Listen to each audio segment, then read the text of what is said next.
আয়োজিত এই অনুষ্ঠানে উপস্থিত শিক্ষক শিক্ষিকা ও সহপাঠীদেরকে জানাই আমার সালাম। আজকে আমি একটি অত্যন্ত গুরুত্বপূর্ণ ও চিন্তার বিষয় নিয়ে কিছু কথা বলবো। মাতা পিতার প্রতি সন্তানের অবহেলা। মাতা পিতা আমাদের জীবনের প্রথম শিক্ষক। তারা আমাদের জীবনের প্রথম পথ প্রদর্শক। তারা আমাদের জন্য অবিরাম ত্যাগ ও ভালোবাসা প্রদর্শন করেন।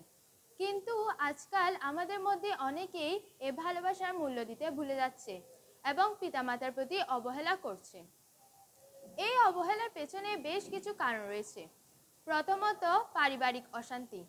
পরিবারে পিতামাতার মধ্যে বিরোধ বা ভুল বোঝাবুঝি সন্তানের মনের উপর নেতিবাচক প্রভাব ফেলে, যার ফলে সন্তানরা পিতামাতাকে অবহেলা করতে শুরু করে। দ্বিতীয়ত, সমাজ ও প্রযুক্তির প্রভাব।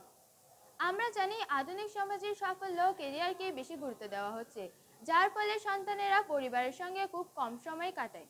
তৃতীয়ত, টেকনোলজি। ডিজিটাল প্ল্যাটফর্মগুলোর মাধ্যমে পরিবারের সদস্যদের মাঝে যোগাযোগের অভাব ঘটে এবং যার ফলে সন্তানেরা তাদের পিতামাতাকে অবহেলা করতে শুরু করে।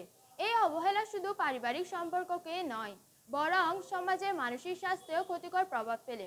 আমরা জানি পরিবার হলো সমাজের ভিত্তি, আর একটি অসুস্থ পরিবার থেকে একটি অসুস্থ সমাজের সৃষ্টি হয়। এই সমস্যাগুলো সমাধান করা সম্ভব।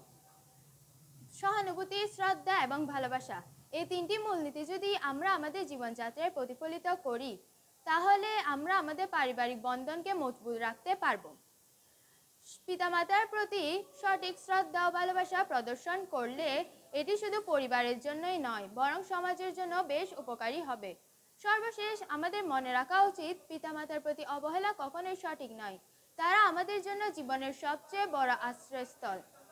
তাদের প্রতি আমাদের দায়িত্ব ও কর্তব্য অপরিসীম। ধন্যবাদ।